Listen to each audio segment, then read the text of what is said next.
Então vai lá em Apocalipse, no capítulo 1, verso 9. Apocalipse, capítulo 1, verso 9. Você percebe que normalmente a gente, quando fala em Apocalipse, já dá um medo. Parece que você vai abrir Apocalipse e já é um negócio meio estranho, né? Mas Apocalipse é promessa. Apocalipse é revelação. Apocalipse é certeza da nossa vida com Jesus. Apocalipse 1:9 fala assim: Eu, João, irmão vosso e companheiro, na tribulação, no reino e na perseverança em Jesus, achei-me na ilha chamada Patmos, por causa da palavra de Deus e do testemunho de Jesus. Achei-me em espírito no dia do Senhor, e ouvi por trás de mim uma grande voz, como de trombeta, dizendo: O que vê, escreve em livro, e manda às 7 igrejas: Éfeso, Esmirna, Pérgamo, Tiatira, Sardes, Filadélfia e Laodiceia. Feche seus olhos. Senhor, estamos aqui diante da tua presença. Nós queremos aprender de ti. Espírito Santo, abre o nosso entendimento. Senhor, envia os teus anjos cercando a tua casa. Eu repreendo todo espírito tentando tirar a atenção, tentando roubar a palavra. No nome de Jesus, todo espírito de confusão. No nome de Jesus, toda crítica.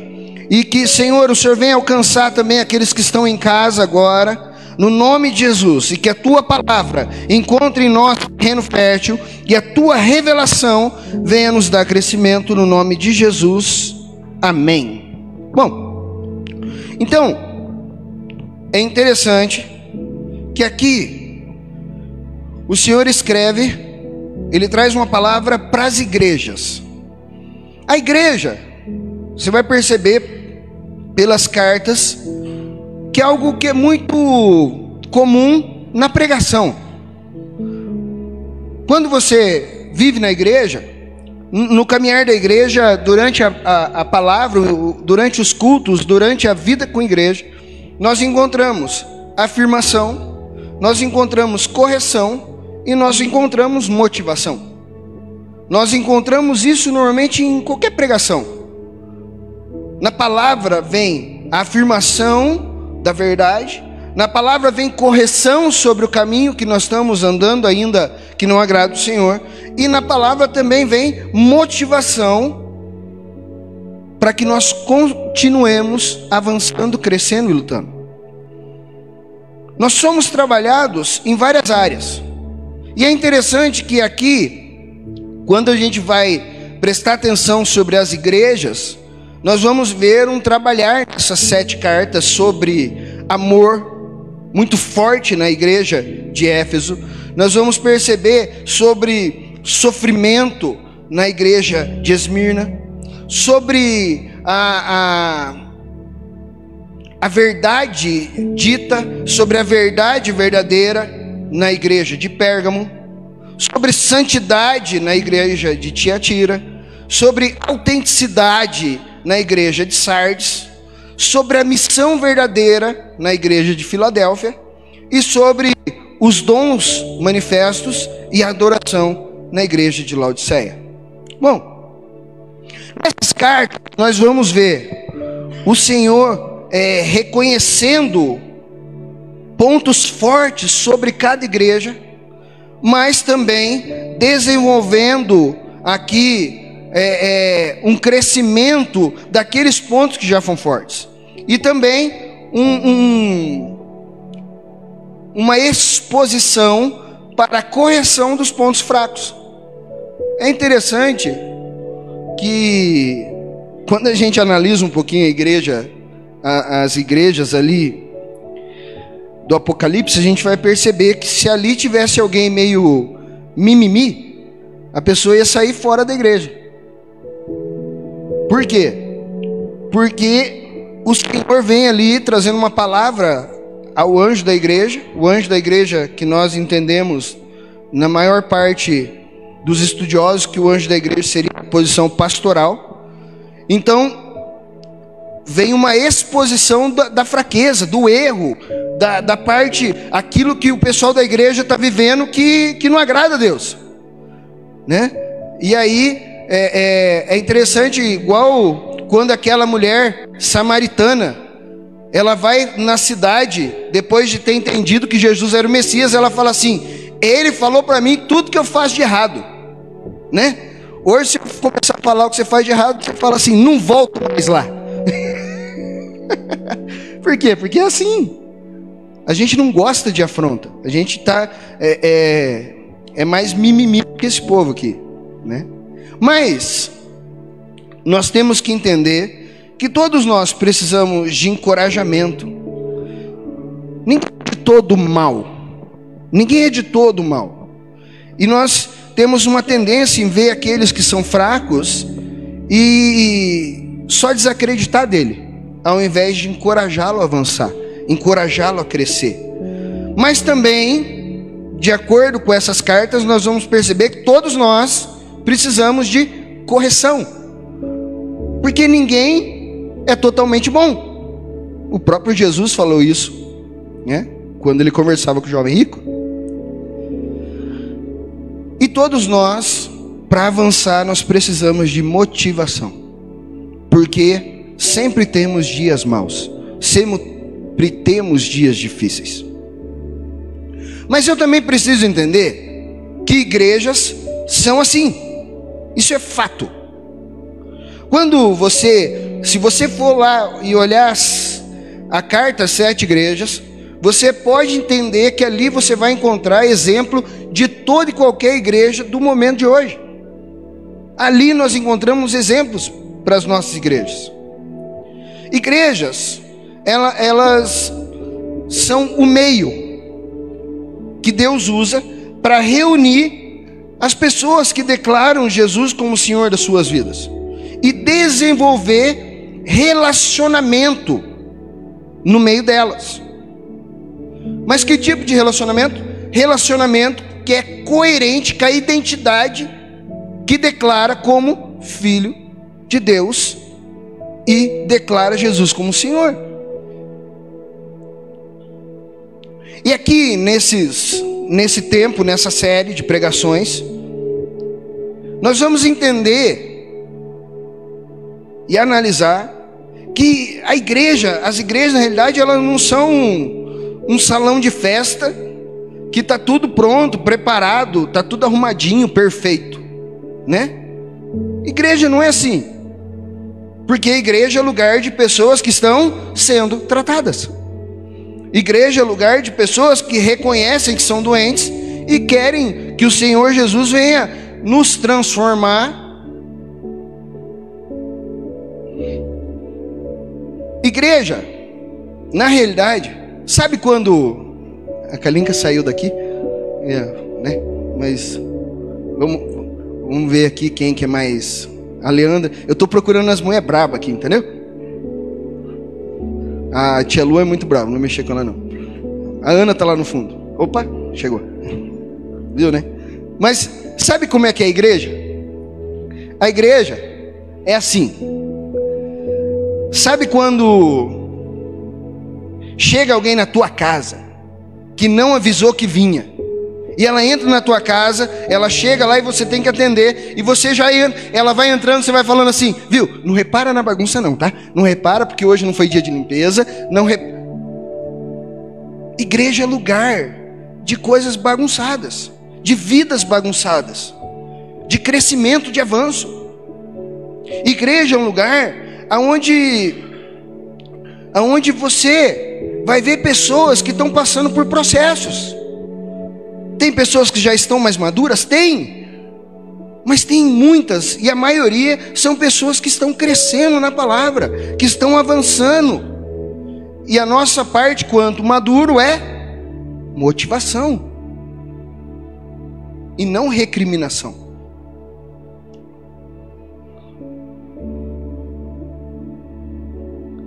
Igrejas reais é lugar de vida real. Isso é realidade. A igreja, você vai perceber uma coisa. A igreja, ela sempre é um peso para pessoas que são muito rigorosas. Pessoa que gosta de muito certinho, sim, ela vai passando um aperto assim, né? Um sufoco. Por quê?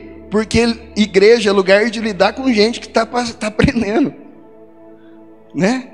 Bom, aí você tem decepções com igreja? Você teve decepções com igrejas em alguns lugares, com pastores, com pessoas? Mas então essas 7 cartas, elas vão trazer para nós 7 promessas ao vencedor. Ela sempre termina com uma promessa. Nas cartas sempre Jesus ele vai chegar. Primeiro ele vai ali, passa a mão na cabeça, né? Ele fala assim, viu?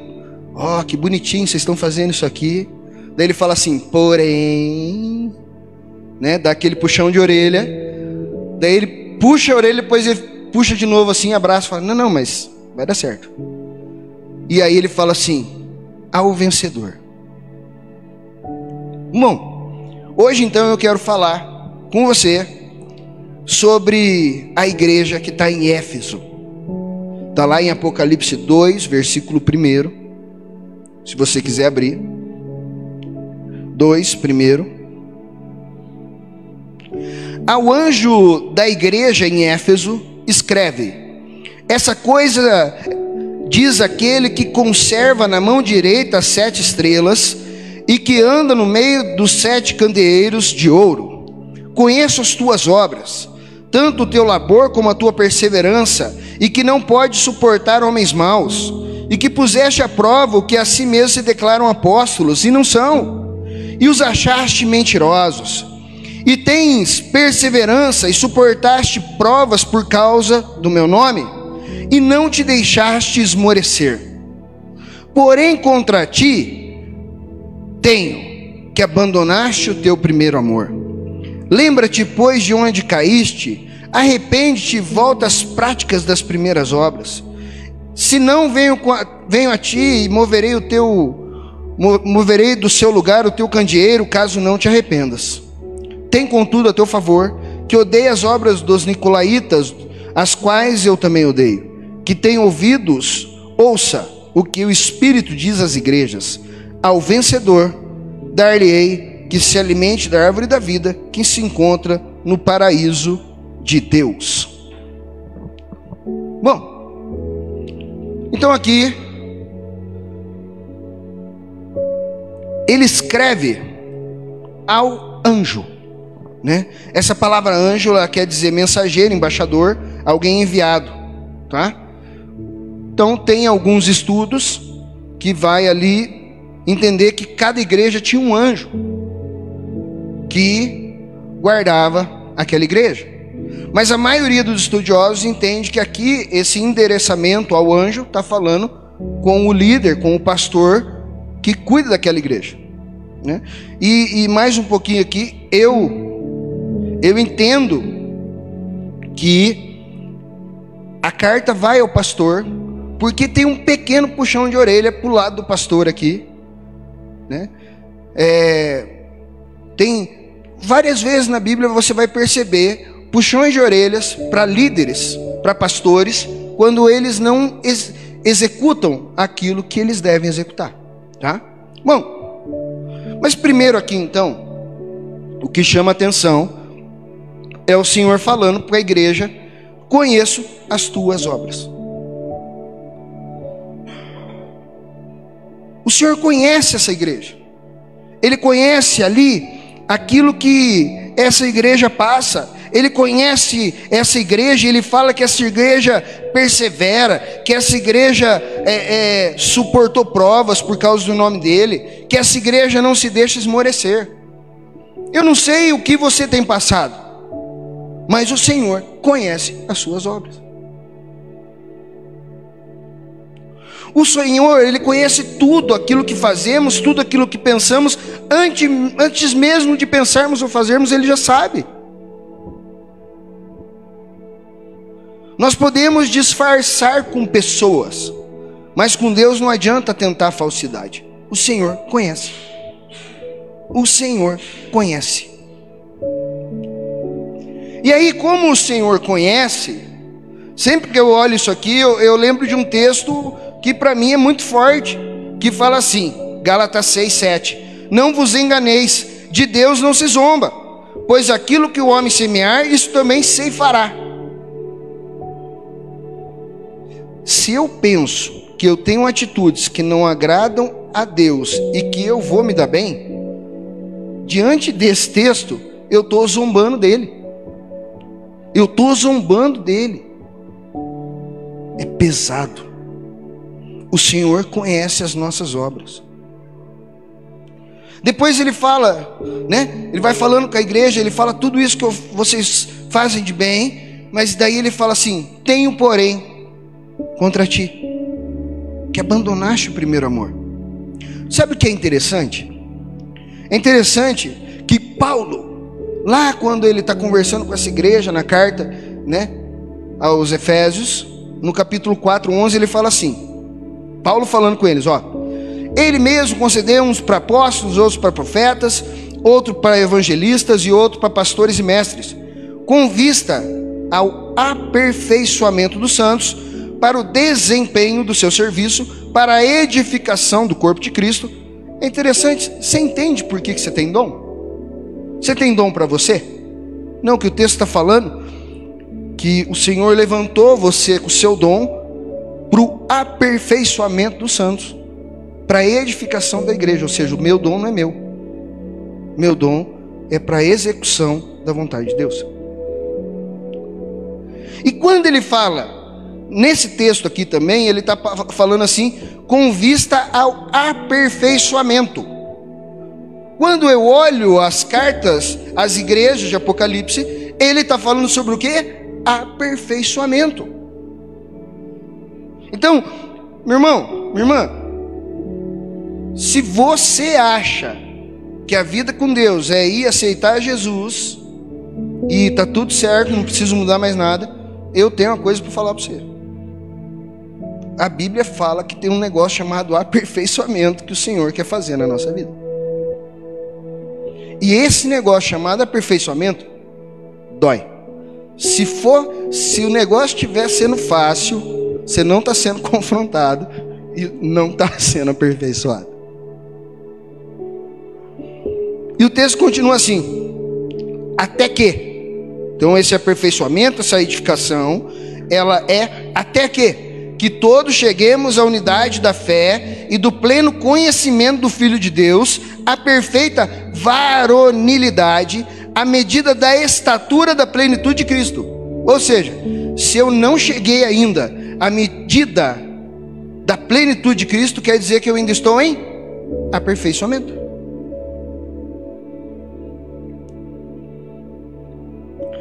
Para que não sejamos como meninos.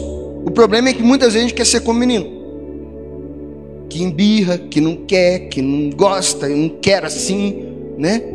A gente é assim, birrento.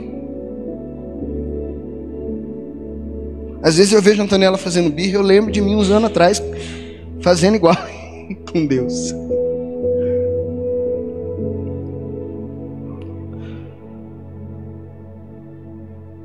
Agitados de um lado para o outro e levados ao redor de todo vento de doutrina, pela artimanha dos homens, pela astúcia com que induzem ao erro, mas seguindo a verdade em amor, cresçamos em tudo naquele que é cabeça, Cristo, de quem todo o corpo bem ajustado e consolidado. O aperfeiçoamento ele vem trabalhando o ajustamento das nossas vidas, ajustamento da família, ajustamento do casamento, ajustamento do profissional, do caráter. Ajustamento.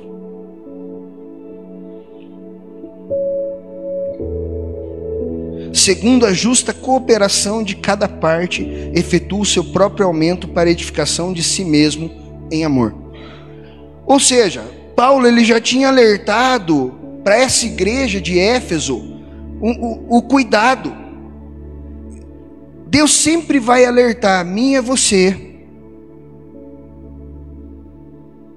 principalmente através dos nossos líderes. Se você for ler a carta aos Efésios, você vai ver ali sempre um cuidado de Paulo para que eles lembrassem de onde eles saíram, que eles lembrassem daquilo que eles estavam vivendo, que eles lembrassem da experiência deles. E eles não cuidaram, e o chamado de Jesus aqui para eles é: vocês perderam o quê? Aquilo que vocês tinham lá atrás. Vocês perderam o primeiro amor.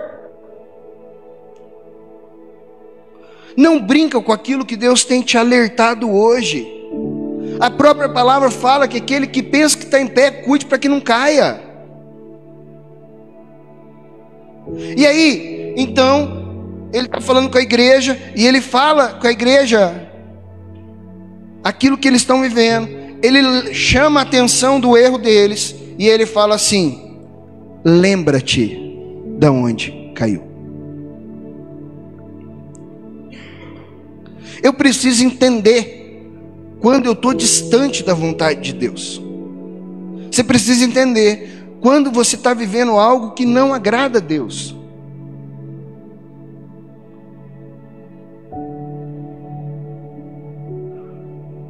O pastor e a igreja muitas vezes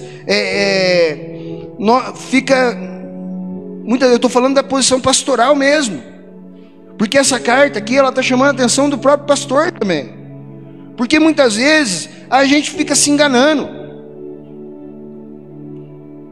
Eu caminhei com muitos pastores que se enganavam como se as coisas estivessem certo e não estava. Quando eles caíram, caíram bonito.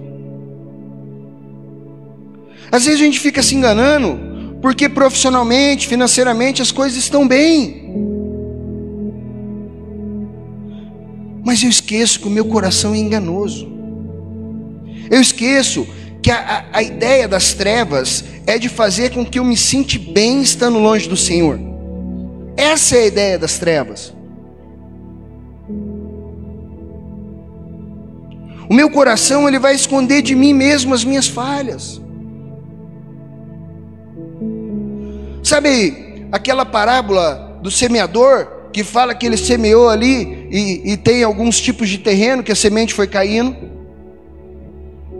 E aí a gente vai perceber que teve semente que caiu na beira do caminho.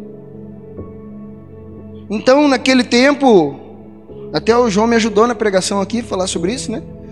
E naquele tempo os terrenos não tinham cerca, era como se fosse caminhos separando os terrenos. Então entre um terreno de plantio e outro tinha aquela terra seca, dura, né? Só que se eu não entender que o meu terreno é seco, é duro, eu não perceber isso, eu nunca vou mudar o meu terreno. Eu tenho que olhar para mim. Mas é mais fácil para a gente olhar para o outro, né? É mais fácil para a gente olhar a falha do outro. Eu tenho que entender, sabe aquele outro terreno que fala assim, que o solo rochoso, ele é recebido com alegria, mas ele não tem raiz, né? Logo vem angústia, perseguição e se escandaliza. Eu tenho que lembrar, se teve momentos que eu fiquei angustiado, se teve momentos que a perseguição me afastou.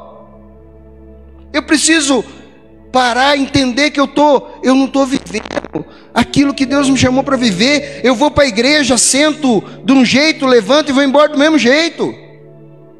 Mas eu não paro para lembrar daquele dia atrás que eu fiquei triste, até hoje eu não perdoei. Alguém falou algo para mim, até hoje meu coração está endurecido.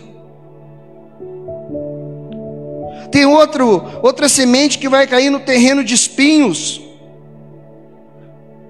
E esse terreno de espinhos, a palavra fala que são os cuidados do mundo e a fascinação das riquezas.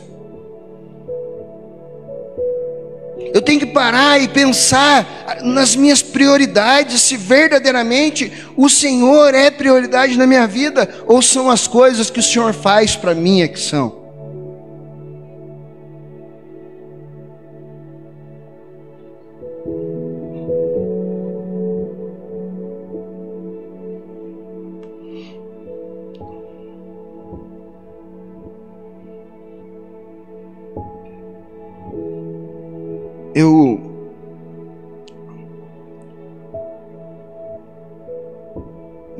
Nesse tempo, né, lembrando dos meninos ali, a gente conversando muito nesse tempo de luta, de oração, jejum, busca, né?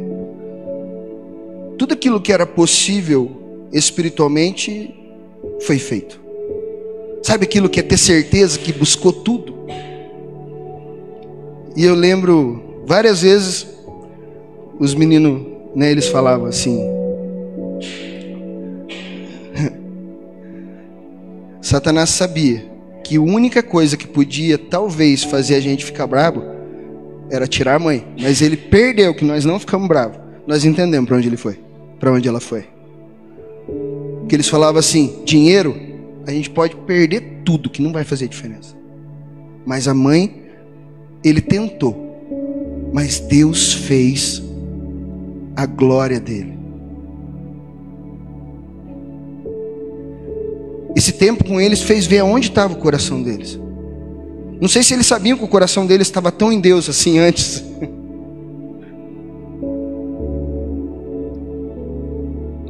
Talvez a gente vive coisas que não sabe, que não compreende e não busca ajuda para entender.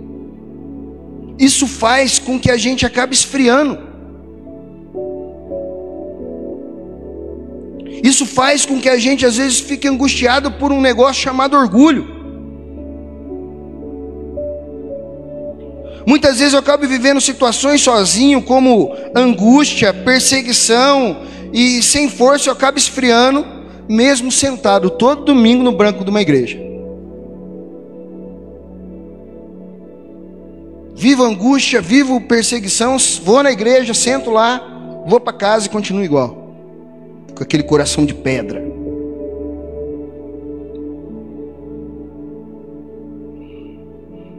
Muitas vezes a carência das coisas do mundo, daquilo que é passageiro, ela tira de nós uma alegria daquilo que é eterno, porque eu estou olhando para o lado errado. É o que Jesus está falando com essa igreja. Mas daí ele fala assim para a igreja de Éfeso: se arrepende, se arrepende.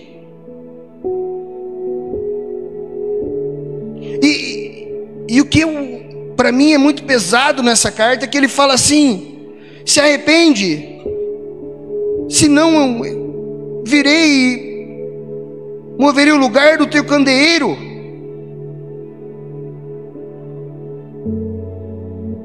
Caso não se arrependa, eu vou tirar o teu candeeiro. Aqui ele está chamando a atenção principalmente dos pastores e dos líderes, mas da igreja junto. O que Jesus está falando, viu? Se você que ensina, se você que é exemplo na igreja, não mudar, então eu pego o teu rebanho, que é o teu candeeiro, e eu vou levar os cuidados de alguém que cuide. Se você não levar a tua igreja ao arrependimento, e junto você não se arrepender, se não houvesse arrependimento, o Senhor levaria esse rebanho para onde pudesse ser realmente cuidado. Igreja não tem a ver com um clube. Igreja é crescimento, aperfeiçoamento. Não adianta eu me lembrar de onde eu caí. Não adianta eu me culpar se eu não me arrepender. E aí ele fala assim: se arrepende e volta às práticas daquilo que você vivia antes.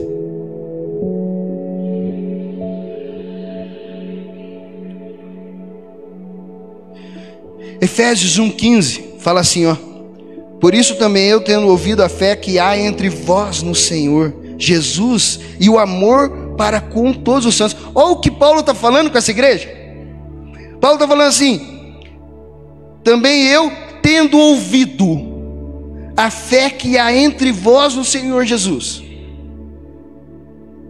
e o amor para com todos os santos, não cesso de dar graças por vós, fazendo menção de vós nas minhas orações, para que Deus do nosso Senhor Jesus Cristo, o Pai da glória, vos conceda espírito de sabedoria e de revelação no pleno conhecimento dele.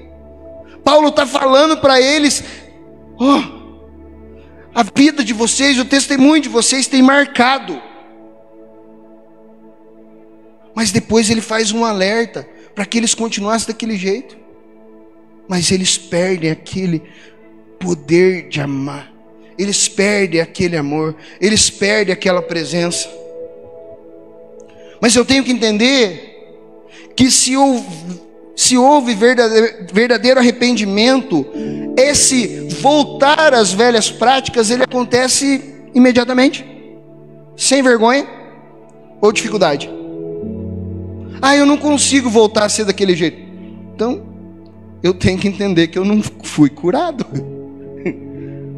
Eu não consigo mais. Não, eu perdoei, mas eu não consigo mais olhar aquela pessoa. Não, você não perdoou. Você escondeu embaixo do tapete o sentimento e largou para lá. Não estou falando que tem que conviver plenamente de novo.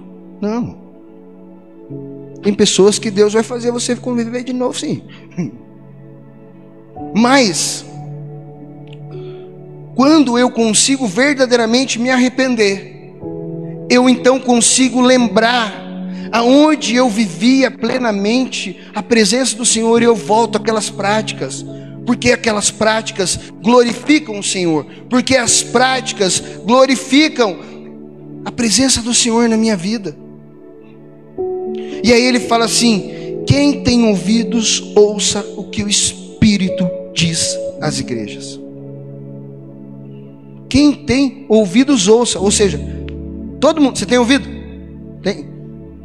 Tem. Então, ouça o que o Espírito está falando conosco hoje. Quem quer que possa ouvir, ouça. É urgente, é importante, é prioridade. Porque o que esse texto está falando é sobre uma promessa de vida eterna. O que esse texto está falando? Ele fala assim: ao vencedor dar-lhe-ei que se alimente da árvore da vida que se encontra no paraíso de Deus. Ou seja, se eu não me arrepender, se eu não voltar às práticas e não vencer, eu não vou me alimentar da árvore da vida. Isso quer dizer que eu não vou estar no paraíso de Deus.